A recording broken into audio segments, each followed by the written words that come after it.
Good morning friends, मैं पुखराज शर्मा आप सबका स्वागत करता हूं आपके अपने YouTube channel Shri Karni commerce classes में। दोस्तों चलते हैं आज के करंट अफेयर्स यानी 20 मई 2020 की करंट अफेयर्स की तरफ, जहां पे आपको होम पेज के ऊपर नजर आ रहे हैं डीबी शक्ताकार सर। जी हां, डीबी शक्ताकार कमेटी को बनाया गया है मिनिस्ट्री ऑफ डिफेंस के द्वारा डिफेंस इंफ्रास्ट्रक्चर को मजबूत करने के लिए। इसको अपन डिटेल से देखेंगे।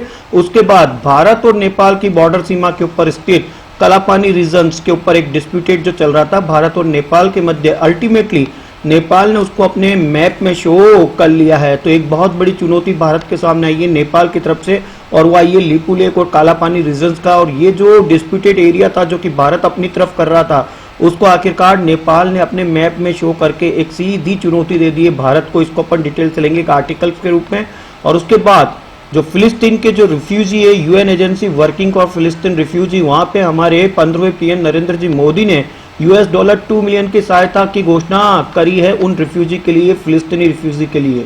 उसके बाद आम नागरिकों के लिए एक अच्छी खबर है कि कोई भी भारतीय व्यक्ति देश की सेवा करने के लिए आर्मी में जा सकता है 3 साल के लिए। यदि ये प्रपोज पास हो गया तो देशभक्ति का जज्बा जिन युवाओं में है वह भारत देश के लिए आर्मी में 3 साल अपने जीवन के बिता के और ये सेवा ले सकता है। इसको अपन डिटेल से देखेंगे। उसके बाद चलते क्रिकेट जगत की तरफ। जी हाँ, क्रिकेट जगत की तरफ से आईसीसी से एक अच्छी खबर आ रही है। और आईसीसी जो इंटरनेशनल क्रिकेट काउंसिल कहलाती है, वहां पे अनिल कुंबले कमेटी का गठन किया गया है ban on saliva due to the pandemic कोविड-19 डिजीज। जी हाँ, कोविड-19 डिजीज के चक्कर में जो खिलाड़ी बॉल के ऊपर सलाइवा यूज करता है उसको बैन करने के लिए अनिल कुंबले कमेटी का गठन किया गया है। और यहाँ पे ये कमेटी ने क्या क्या सुझाव दिए इसको अपन डिटेल से देखेंगे। उसके बाद नाबार्ड, देश का सबसे बड़ा एपेक्स एग्रीकल्चर बैंक नाबार्ड ने आखिरकार कोऑपरेटिव बैंक और आरआरबी यानी रीजनल रूरल बैंक के लिए 20,500 करोड़ रुपया स्पेशल लिक्विडिटी फैसिलिटी अलॉट कर दिया है। और जापान स्थित सॉफ्ट बैंक के जैकमा बोर्ड ऑफ डायरेक्टर से इस्तीफा दे दिया है। सॉफ्ट बैंक में बोर्ड के अंदर मेंबर्स थे जैकमा, अलीबाबा के को फाउंडर, और आखिरकार इन्होंने सॉफ्ट बैंक से इस्तीफा दे दिया है। और कोटक महिंद्रा बैंक पहला बैंक बना है पूरे भारत का जो कि वीडियो केवाईसी एक्सेप्ट कर रहा है। Know your customer video KYC accept करने वाला पहला बैंक कोटक महिंद्रा बैंक बना है। और उसके बाद दोस्तों राजस्थान जयपुर से एक अच्छी खबर आ रही है। राजस्थान जयपुर की पहली कंपनी बनी है जिसने एक रोबोट तैयार करा है जिसका नाम रखा है सोना 1.5 और सोना 0.5, जो कि पैंडेमिक कोविड-19 डिजीज के अंदर जो है थर्मल स्कैनिंग करेंगे सभी लेबर्स की। तो ये एक अच्छी खबर आई है। तो चलते हैं दोस्तों करंट अफेयर्स की बात पुखराज शर्मा के साथ। दोस्तों पिछली बार एक चेहरा पहचानो प्रतियोगिता में मैंने तुषार जी मेहता के बारे में बताया था कि तुषार जी मेहता कौन है। तो तुषार जी मेहता वर्तमान में भारत के सॉलिसिटर जनरल ऑफ इंडिया है। दोस्तों यहाँ पे अटॉर्नी जनरल ऑफ इंडिया और सॉलिसिटर जनरल ऑफ इंडिया को जानना जरूरी है। दोस्तों आर्टिकल 76 के तहत जो अटॉर्नी जनरल ऑफ इंडिया होता है, जिसका कि कॉन्स्टिट्यूशनल बॉडी है, जिसका कि कॉन्स्टिट्यूशन में वर्णन किया गया था, वो आर्टिकल 76 में आता है, जो वर्तमान में के वेणुगोपाल है। और अटॉर्नी जनरल ऑफ इंडिया जो है वो solicitor general of India appoint कर सकता है, जो कि एडिशनल ऑफिस होता है। और ये होता है gone by the law officer condition of service rule 1987 के तहत। इसका मतलब ये कॉन्स्टिट्यूशनल पोस्ट नहीं होकर एक स्टैट्यूटरी पोस्ट है। इसके ऊपर आप विशेष ध्यान दीजिएगा। तो कई बार ये प्रश्न पूछा जा सकता है कि solicitor general of India is a constitutional body. Your answer is no, your answer is a statutory post. But if anybody asks you attorney general is a constitutional post, you can say yes, absolutely, according to article 76 attorney general is a constitutional post. And now currently attorney general of India is K Venugopal and solicitor general of India Mr Tushar Mehta. So Tushar Mehta is statutory post and K Venugopal is a constitutional post. It's a difference between the attorney general of India and solicitor general of India. Now we come to the point and today's current affairs। चलते हैं first image की तरफ। जी हाँ, government ने आखिरकार ministry of defence ने appoint करा है शक्ताकार कमेटी को, जो रिकमेंडेड करेंगे क्रिएट द बॉर्डर इंफ्रास्ट्रक्चर। तो बॉर्डर इंफ्रास्ट्रक्चर के लिए शक्ताकार कमेटी का गठन किया गया है। अब हमें कैसे याद होगा, बड़ा इजी तरीका हमने ले लिया। ये शक्ताकार हमने इसको साक्षात्कार से कर लिया इंटरव्यू, इंटरव्यू को हिंदी में साक्षात्कार बोलते हैं। तो उस साक्षात्कार से हमें याद हो जाएगा कि जो बॉर्डर इंफ्रास्ट्रक्चर डेवलपमेंट करने के लिए साक्षात्कार कमेटी का गठन किया गया। तो साक्षात्कार से दोस्तों हमारा शक्ताकार कमेटी हो जाएगा। मिनिस्ट्री ऑफ डिफेंस में हम जानते हैं राजनाथ सिंह वर्तमान में हमारे डिफेंस मिनिस्टर है, जो कि लखनऊ के मेंबर ऑफ पार्लियामेंट है। उसके बाद चलते हैं दोस्तों, एक बहुत ही बड़ा dispute between the India and Nepal. India और नेपाल बॉर्डर के ऊपर स्थित जो काला पानी और लिपू लेक है, आखिरकार नेपाल ने उसको अपनी टेरिटरी में शामिल करके एक मैप जो है वो अभी रिलीज करा है। तो ये बहुत ही बड़ा चैलेंज है दोस्तों। इंडिया और नेपाल के बीच में एक डिस्प्यूटेड एरिया चल रहा था और आखिरकार 2 नवंबर 2019 से एक पॉलिटिकल मैप के अंदर ये जो चल रहा था उसको आखिरकार नेपाल ने जो काला पानी और लिपू लेक है वो अपने एरिया के अंदर घोषित करके भारत को बहुत बड़ा चुनौती दे दी है। और वहाँ के जो नागरिक है वो इसका जो है भारत का जो अपने एरिया में करने का था उसका विरोध भी कर रहा है कि इंडिया रेस्पेक्ट द नेपाल सरोगेटी, जैसा कि आपको यहाँ पे इमेज में नजर आ रहा है। दोस्तों इस इमेज को यदि आप ध्यान से देखते हैं तो यहाँ पे आपको नेपाल और इंडिया दोनों क्लेम कर रहे थे अपना माउंटेन टेरिटरी काला पानी के लिए। ये डिस्प्यूटेड रीजन है काला पानी, यहाँ नेपाल नजर आ रहा है, यहाँ भारत आ रहा है। और ये इस जगह जो ये बॉर्डर है, इस जगह जहाँ पे ये पॉइंट नजर आ रहा है दोस्तों, देखिएगा जहाँ पे मेरा माउस कर्सर है, ये जो है काला पानी रीजन है और इसके ऊपर भारत अपना अधिकार कर रहा था जबकि नेपाल अपना अधिकार कर रहा था। और ये डिस्प्यूटेड मैटर काफी समय से चल रहा था जो यहाँ पे भी नजर आ रहा है। और अंततः आज एक मैप रिलीज करके नेपाल ने अपनी छवि या अपनी मंशा जो है वो भारत को जता दी कि एरिया हमारा है, यानी डायरेक्ट चैलेंज दिया है भारत को। दोस्तों यहाँ पे नेपाल के बारे में जानना जरूरी है। नेपाल जिसकी राजधानी काठमांडू है और जहाँ पे नेपाली रुपया करेंसी चलता है, वर्तमान में वहाँ के प्रेसिडेंट पहली महिला विद्या देवी भंडारी है और प्राइम मिनिस्टर जो है वो केपी शर्मा ओली है। तो ये सीधा चुनौती दी है भारत को। काला पानी जो एक डिस्प्यूटेड एरिया था वो डिस्प्यूटेड एरिया नेपाल ने पब्लिश कर दिया एक मैप्स, और उस मैप्स के अंदर उस टेरिटरी को अपने अंडर में बताकर भारत को सीधा चैलेंज दिया है। उसके बाद चलते हैं दोस्तों एक बहुत अच्छी खबर की तरफ और कहते हैं कि मानव सेवा से बढ़ के कोई सेवा नहीं है, और उसका बहुत ही अच्छा परिचय दिया है हमारे 15वें पीएम श्रीमान नरेंद्र जी मोदी ने। और आखिरकार भारत ने $2 मिलियन जो कि यदि मैं रुपीज में कन्वर्ट करूं तो 15 करोड़ रुपया होता है दोस्तों, और वो सपोर्ट करने के लिए यूएन एजेंसी वर्किंग को दिया है फॉर फिलिस्तीनी रिफ्यूजी की समस्या विश्व स्तर के ऊपर सबसे बड़ी समस्या है, आतंकवाद और रिफ्यूजी।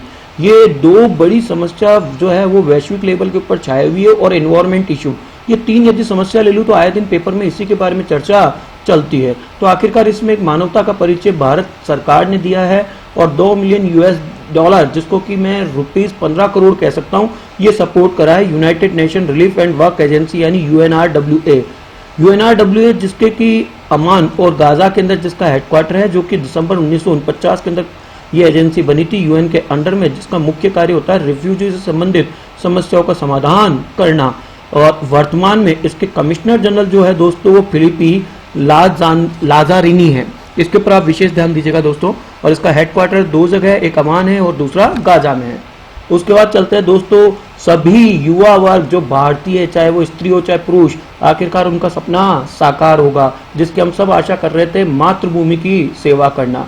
मातृभूमि की सेवा करने के लिए आखिरकार हमारे आर्मी ने प्रपोज करे हैं 3 साल तक कोई भी सिविल 3 साल तक, जी हाँ मैं आपके लिए बता रहा हूँ, एक छोटे समय के लिए देश सेवा कर सकता है यदि ये प्रपोजल जो गवर्नमेंट को दिया गया है, जिसमें कि स्वैच्छिक आप अपनी तरफ से इस सेवा के अंदर आ सकते हैं। और करंट जो है वो सिलेक्शन क्राइटेरिया जो है इसके ऊपर बताया जाएगा, जिसमें 100 ऑफिसर और 1000 व्यक्तियों को इनिशियल स्टेज के ऊपर रिक्रूटमेंट किया जाएगा।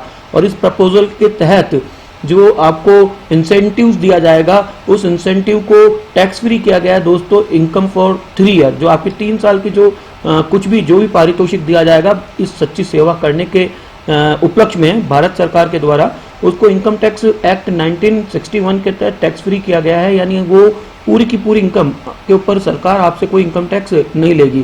तो एक बहुत अच्छी बात आई है। बात पैसे की नहीं होती है, बात होती है स्वामी भक्ति की, बात होती है देशभक्ति की। तो जिस तरह से इजराइल के अंदर ये कंपलसरी है कि 3 साल तक कोई भी सिविल जो है वहाँ की आर्मी के अंदर अपने तरफ से सेवा देगा ताकि उसको विपुन्स वगैरह चलाना आ जाए, ताकि कभी मातृभूमि के ऊपर दुश्मन अटैक करे तो भारत का हर नागरिक उसका मुंह तोड़ के जवाब दे सके। तो एक स्वैच्छिक एक बहुत ही अच्छी शुरुआत करी है हमारी आर्मी ने, इसको सैल्यूट करने की इच्छा है। और आखिरकार 1000 मैन और 100 ऑफिसर्स इसमें इनिशियल स्टेज में लिए जाएंगे, धीरे धीरे इसकी संख्या बढ़ाई जाएगी। तो एक अच्छा प्रपोजल है। यदि ये स्वीकृत हो गया तो तकरीबन 1100 व्यक्तियों की ये इच्छा तो कंप्लीट वर्तमान में हो जाएगी। दोस्तों यहाँ पे इंडियन आर्मी के बारे में जानना जरूरी है कि भारतीय जो आर्मी है उसकी स्थापना 1 अप्रैल 1895 के अंदर हुई थी और वर्तमान में जो चीफ ऑफ आर्मी है वो है मनोज मुकुंद नरवाने सर। तो मनोज मुकुंद नरवाने, MMN हम शॉर्ट में बोलते हैं इनको। तो MMN सर जो है वो अभी आर्मी के अंदर है हमारे चीफ, और इसका हेडक्वार्टर नई दिल्ली में है। और हम हर 15 जनवरी के दिन आर्मी डे सेलिब्रेट करते हैं। It's a very very important for all of you. तो 15 जनवरी के दिन हम कौन सा डे मनाते हैं? Army day. चलते दोस्तों बैंकिंग एंड फाइनेंस की तरफ, और एक बहुत ही अच्छी खबर आ रही है। Apex bank of agriculture sector, national bank of agriculture and rural development, that is called NABARD, इसने इन्फॉर्म करा है कि 20,500 करोड़ स्पेशली लिक्विडिटी फैसिलिटी जो है वो दे रहा है कोऑपरेटिव बैंक को, जिसमें 15,200 कोऑपरेटिव बैंक को मिलेगा, और RRB जिसे आप रीजनल रूरल बैंक कहते हैं उसको 5,300, और दोनों को यदि मैं कंबाइन करता हूं तो ये 20,500 का वेरियस स्टेट के लिए एक स्पेशली लिक्विडिटी फैसिलिटी जो फंड है वो रिलीज करा नाबार्ड ने। दोस्तों यार नाबार्ड को जानना जरूरी है। नाबार्ड जिसकी स्थापना 12 जुलाई 1982 के दिन हुई, और हर 12 जुलाई के दिन हम नाबार्ड स्थापना का दिवस मनाते हैं। और इसका हेडक्वार्टर मुंबई में है, और वर्तमान में इसके चेयरपर्सन हर्ष कुमार बानवाला है। और इसको बनाने का जो मुख्य उद्देश्य था वो था development assistant and poverty elimination. और वर्तमान में जो मैं कह सकता हूँ कि जो नाबार्ड है उसकी कमेटी के लिए जो कमेटी बनी थी वो शिवरामन कमेटी बनाई गई थी, जिसने रिकमेंडेड करा था कि एपेक्स बैंक होना चाहिए जो कि एग्रीकल्चर एंड रूरल डेवलपमेंट के लिए कार्य करे, और वो बना नाबार्ड 12 जुलाई 1982 के दिन। और नाबार्ड के अंडर में जो RRB और इसके अलावा जो कोऑपरेटिव बैंक आते हैं दोस्तों, तो RRB जिसे आप रीजनल रूरल बैंक कहते हैं, ये इसमें पार्टनरशिप होती है, 100% का वाइफर्केशन होता है, जिसमें सेंट्रल गवर्नमेंट होती है, स्टेट गवर्नमेंट होती है और स्पॉन्सर बैंक होता है। सेंट्रल गवर्नमेंट का इसमें 50% का मार्केट शेयर होता है यानी ओनरशिप होती है, और 15% जो होती है वो स्टेट गवर्नमेंट की होती है। रिमेनिंग जो 35% है दोस्तों वो स्पॉन्सर बैंक की उसमें पार्टनरशिप होती है। जो RRB है दोस्तों उसकी स्थापना 2 अक्टूबर यानी गांधी जयंती के दिन की गई थी 1975 में, और इसका एक्ट चलता 1976। उसके बाद चलते दोस्तों बैंकिंग एंड फाइनेंस की एक और खबर आई है। अलीबाबा के जैक मा है उन्होंने रिजाइन कर दिया है सॉफ्ट बैंक बोर्ड से। ये सॉफ्ट बैंक बोर्ड में थे और अल्टीमेटली उन्होंने अलीबाबा जैक मा के जो वीकेंड से चेयरमैन रह चुके थे उन्होंने सॉफ्ट बैंक से भी रिटायरमेंट ले लिया है। हालांकि अलीबाबा जो चाइना की सबसे बड़ी कंपनी है 2019 सितंबर के अंदर वहां से एग्जीक्यूटिव चेयरमैन की पोस्ट से तो जैक मा ने रिटायरमेंट ले लिया था, और उनका रिटायरमेंट देखने लायक था दोस्तों। जो वीडियो के द्वारा हमने देखा था कि एक रिटायरमेंट यादगार पल जिसके अंदर रॉक स्टार बन के आए थे जैक मा बाकायदा अपने बैंड के साथ में, और कहा था कि अभी तो ये शुरुआत है, अभी तो और काम करना बाकी। अपने रिटायरमेंट के ऊपर उन्होंने ये शब्द कहे थे। तो वही जैक मा जो कि अलीबाबा के एग्जीक्यूटिव चेयरमैन पोस्ट से सितंबर 2019 में रिटायरमेंट हो गए थे, वो सॉफ्ट बैंक बोर्ड के अंदर एज ए मेंबर थे और उन्होंने अब इससे भी इस्तीफा दे दिया है। दोस्तों सॉफ्ट बैंक को आपको जानना जरूरी है। सॉफ्ट बैंक जो है वो टोक्यो जापान के मिनोटो सिटी के अंदर हेडक्वार्टर जिसका है, और वर्तमान में इसके CEO जो है वो है मायोशी सन। और सॉफ्ट बैंक की स्थापना 3 सितंबर 1981 के दिन बनी थी, जो कि जापान का एक बहुत ही अच्छा बैंक है सॉफ्ट बैंक।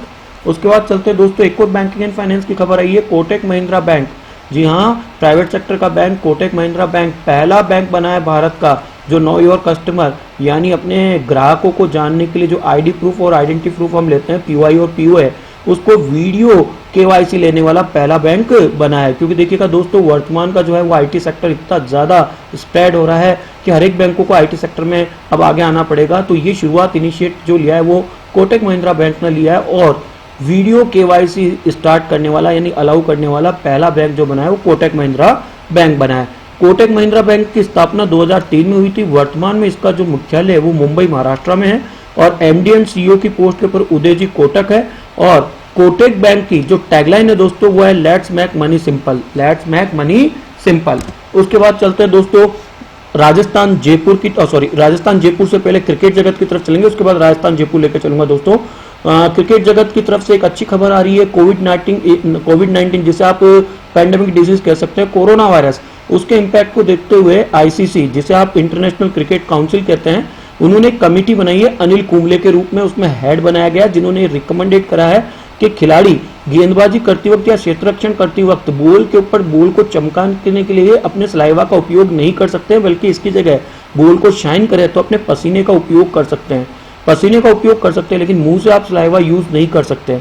दोस्तों इस कमेटी ने जो रिकमेंडेड करा है वो ये करा है कि इसको देखने के लिए कि कोई खिलाड़ी बॉल के ऊपर सलाइवा यूज कर रहा है या नहीं कर रहा है, तो दो नॉन नेचुरल एम्पायर जो कि दोनों साइड में, एक होस्ट नेशंस का बहुत दोनों साइड से, यानी कि जो मेजबान टीम है वो और प्लस जो मेहमान टीम है, उन दोनों की तरफ से एक एक एम्पायर होंगे। ये जो ये चीज के ऊपर बारीकी से नजर रखेंगे कि कोई क्रिकेट खिलाड़ी क्षेत्र रक्षण करते समय, बॉलिंग करते समय अपने सलाइवा का यूज तो नहीं कर रहा है, और यदि ऐसा होता है तो उसके ऊपर हैंड टू हैंड कार्रवाई की जाएगी, क्योंकि ये इम्पैक्ट जो है वो कोविड-19 को देखते हुए, ताकि कोविड-19 जो है वो खिलाड़ियों के मध्य फैले नहीं और जल्दी से जल्दी कई स्पोर्ट्स प्रतियोगिता जो है वो वापस स्टार्ट आए, और जो है हम कह सकते हैं कि स्पोर्ट्स जगत को बढ़ावा मिले, और जो जिंदगी लगभग एक रुक गई उसको एक गति मिले। तो ये एक अच्छी कमेटी का गठन किया गया है। अनिल कुंबले, जिन्हें हम जम्बू के नाम से जानते हैं। दोस्तों यह आईसीसी को जानना जरूरी है। क्रिकेट काउंसिल है आईसीसी इंटरनेशनल लेवल की, जिसे आप इंटरनेशनल क्रिकेट काउंसिल कहते हैं। दुबई यूएई के अंदर इसका हेडक्वार्टर है, जिसकी स्थापना 15 जून 1909 के दिन हुई थी, और वर्तमान में इसके चेयरमैन शशांक मनोहर है, और सीईओ जो है वो मनु साहनी है दोस्तों। और जैसा कि आपको फोटो में अनिल कुंबले सर नजर आ रहे हैं, जो कि बैन ऑन सलाइवा कमेटी के अध्यक्ष हैं। उसके बाद दोस्तों चलते हैं राजस्थान जयपुर। जी हाँ, रंग रंगीला राजस्थान और उसकी राजधानी जयपुर ने एक बहुत बड़ा कीर्तिमान कर दिया है, और जयपुर बेस्ड एक कंपनी जिसका नाम क्लब फर्स्ट है, इसने डेवलप करा है इंडिया का फर्स्ट सर्विस रोबोट सोना 1.5 एंड सोना 0.5 उन रोबोट का नाम है, जो कि हेल्प करेंगे हेल्थ वर्कर के लिए conducting A thermal scanning of the people amid the covid crisis. तो कोरोना वायरस के चक्कर में जो थर्मल स्कैनिंग करने के लिए जो वर्कर की, उसके लिए ये 2 रोबोट तैयार किए गए, जो कि आपको इमेज में नजर आ रहे हैं, जिसका नाम है सोना 1.5 एंड सोना 0.5, और ये जयपुर बेस्ड कंपनी है जिसका नाम है club first develop India company. कहते हैं दोस्तों कि जो रोबोट तैयार किए गए ये 95% जो है वो मेड इन इंडिया है। तो एक अच्छी खबर आई है आत्मनिर्भर, जो कि हमारे मोदी जी, हमारे पीएम साहब ने कहा था कि अब आत्मनिर्भर बनने की जरूरत है, आपको मेड इन इंडिया को अपनाना जरूरी है। तो एक बहुत अच्छा एग्जाम्पल दिया है जयपुर राजस्थान ने पूरे भारत को कि आप ऐसा कर सकते हैं, बस मन में एक जुनून होना चाहिए। 95% मेड इन इंडिया है, और first in the world to best the spine technology, और पूरे विश्व का पहला है जो कि स्पाइन टेक्नोलॉजी के द्वारा ये बनाया गया है, सोना 1.5 एंड सोना 0.5 फॉर क्लब फर्स्ट। तो अपन वैसे याद करेंगे कि सोना जो है, सोना पहन के जो जाते हैं वो क्लब में जो होते हैं वही जा सकते हैं, बाकी जा नहीं सकते हैं। राजस्थान के बारे में बताना चाहता हूँ। राजस्थान जिसकी राजधानी जयपुर है दोस्तों, और कलराज मिश्र सर यहाँ पे गवर्नर है, और यहाँ के सीएम अशोक जी गहलोत है, और deputy CM Sachin ji pilot है। उसके बाद चलते दोस्तों आज की प्रतियोगिता की तरफ, चेहरा पहचानो प्रतियोगिता। और चेहरा पहचानो प्रतियोगिता के लिए आप रेडी होंगे दोस्तों। उसके लिए मैं कुछ आपको हिंट देना चाहता हूँ। दोस्तों हम जानते हैं first governor general in India was Warren Hastings, और फर्स्ट ऑफिशियल गवर्नर जनरल जो थे ब्रिटिश इंडिया वो थे लॉर्ड विलियम वेंटिंग, और first governor general of the dominion of India के जो थे वो थे लॉर्ड माउंटबेटन। तो तीनों मैंने आपको इसलिए गवर्नर जनरल बताया ताकि आपको तीनों में से कोई सा भी प्रश्न आ जाए तो आप आंसर दे सकते हैं कि फर्स्ट गवर्नर जनरल जो इंडिया के थे वो वॉरेन हेस्टिंग थे, और first official governor general of British India के थे वो थे लॉर्ड विलियम बेंटिंग, और first governor general of the dominion of India के थे वो थे लॉर्ड माउंटबेटन। लेकिन अब आपको मेरे प्रश्न का आंसर देना है, और प्रश्न का आंसर आपको कमेंट बॉक्स में लिखना है कि ये जो चेहरा मैंने आपको दिखाया है ये कौन थे। यानी ये इन तीनों में तो थे नहीं, परंतु ये भी गवर्नर जनरल की पोस्ट के ऊपर रहे थे, और अंतिम गवर्नर जनरल ऑफ इंडिया आप ही थे। आपका नाम बताना है दोस्तों, और आपको भारत रत्न कब दिया गया ये भी आपको कमेंट बॉक्स में लिखना है। एक बार फिर मैं आपको बताना चाहता हूँ कि जो ऊपर लाइन दे रखी है, यानी वॉरेन हेस्टिंग्स, उसके बाद में लॉर्ड विलियम बेंटिंग और लॉर्ड माउंटबेटन, इन तीनों पोस्ट पे तो ये थे नहीं, लेकिन हाँ गवर्नर जनरल की पोस्ट पे जरूर थे, और भारत के अंतिम गवर्नर जनरल आप ही थे। आपका नाम क्या है और आपको भारत रत्न कब दिया गया, और इनके साथ में 2 हस्तियों को, यानी टोटल 3 हस्तियों को भारत रत्न दिया गया था, वो 2 हस्तियां और कौन थी। तो दोस्तों मैं आशा करता हूँ कि क्लास आपको अच्छी लगी होगी। लास्ट बट नॉट लिस्ट, अपने आप से जरूर ये कीजिएगा, you can do it, you can do it, you can do it, nothing impossible in the world. यदि आप इम्पॉसिबल को ध्यान से देखते हैं तो वही बोलता है आई एम पॉसिबल। तो I am the winner, I am the winner, I am the winner, I can do it, I can do it, I can do it. जय हिंद, जय भारत दोस्तों।